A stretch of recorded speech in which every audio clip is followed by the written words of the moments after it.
नमस्कार किसान बंधुओं, एक बार फिर आपका स्वागत है हमारे YouTube चैनल पर। पिछली बार मैंने आपको ट्रैक्टर से चलने वाले ग्रैंड लोडर के बारे में जानकारी दी थी।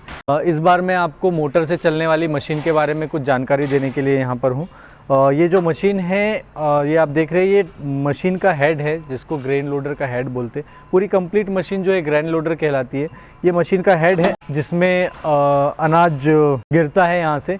ये मशीन के साथ साथ ये पुली आपको मिलती है और इसमें मोटर लगाने के लिए ये एक स्टैंड यहाँ पे दिया हुआ है। ये एक स्टैंड है, इस पर आप मोटर कस सकते हैं और मोटर की पुली और बेल्ट ये आपको अलग से ख़रीदना होता है।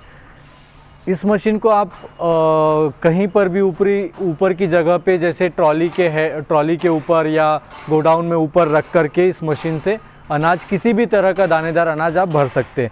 इस मशीन में ये जो पाइप लगा हुआ है ये 4 इंच का पाइप है। ये पाइप अलग अलग साइज़ में मतलब कि इसकी लंबाई अलग अलग हो सकती है।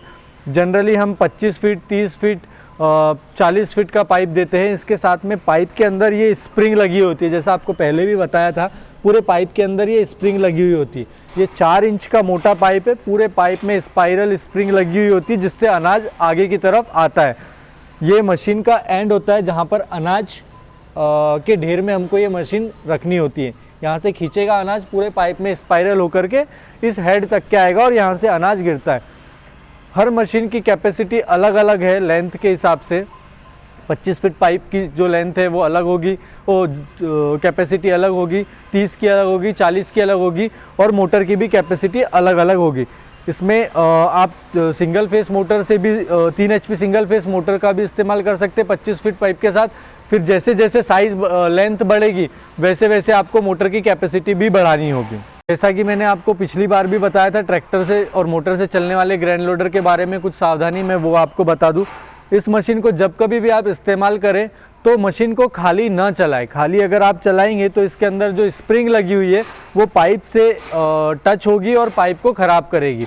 और इसमें जो स्प्रिंग लगी हुई है वो इन केस कभी टूट जाती है तो वो वेल्डिंग भी हो सकती है या फिर आप उस स्प्रिंग को बदल भी सकते हैं। स्प्रिंग को भी बदल सकते हैं अगर स्प्रिंग सही साट है आपकी और पाइप ख़राब हो गया है तो आप पाइप भी बदल सकते हैं। इसमें सबसे मेन बात जो है आपको ध्यान रखने लायक, आप अपनी ज़रूरत के हिसाब से जब मशीन खरीद रहे हैं उसी समय पर एक ही बार में पाइप कितनी लंबाई का आपको लगेगा इस बात का आप ध्यान रखें। मान के चलिए आपको 25 फीट का पाइप लग रहा है और फिर आपको 30 फीट की ज़रूरत पड़ रही है तो 5 फीट का टुकड़ा अलग से आप इसमें नहीं जोड़ सकते। आपको एक ही बार में ज़्यादा दूरी वाला पाइप आपको ले लेना है। जैसे आपको 25 फीट की ज़रूरत है तो आप 30 फीट ले लो, 40 फीट ले लो, पर ऐसा नहीं करना होता है कि 25 फीट के पाइप में अलग से टुकड़ा जोड़ा जा सके। ये वाला हेड जो है आप कितनी भी ऊंचाई पर इसको आप रख सकते हैं और अगर इसको आप रस्सी वगैरह से बांध सकते हैं, चैन वगैरह से लटका सकते हैं। अगर आपको स्थायी रूप से रखना है तो आप इसके लिए एक स्टैंड भी बना सकते हैं। वो स्टैंड हम मशीन के साथ में नहीं देते, आपको अलग से लेना होता है। मोटर लगाने के लिए सिर्फ ये वाला एक जो लोहे का आपको पत्ता दिख रहा है ये सिर्फ हम देते हैं मोटर कसने के लिए। इसके अलावा मैंने आपको बताया है कि मोटर की पुली और बेल्ट, मोटर ये अलग से ख़रीदना होता है। अगर आपको लगता है तो हम यहाँ पर भी आपको मशीन के साथ दे सकते हैं। मशीन की और अधिक जानकारी के लिए आप हमारे चैनल पर बने रहें और हमारे चैनल को सब्सक्राइब करें। मशीन को ख़रीदने के लिए दिए हुए नंबर पे आप संपर्क करें। किसी भी तरह की जानकारी के लिए संपर्क कर सकते हैं, आप व्हाट्सअप कर सकते हैं, आपके पास कॉल बैक भी आ जाएगा। धन्यवाद।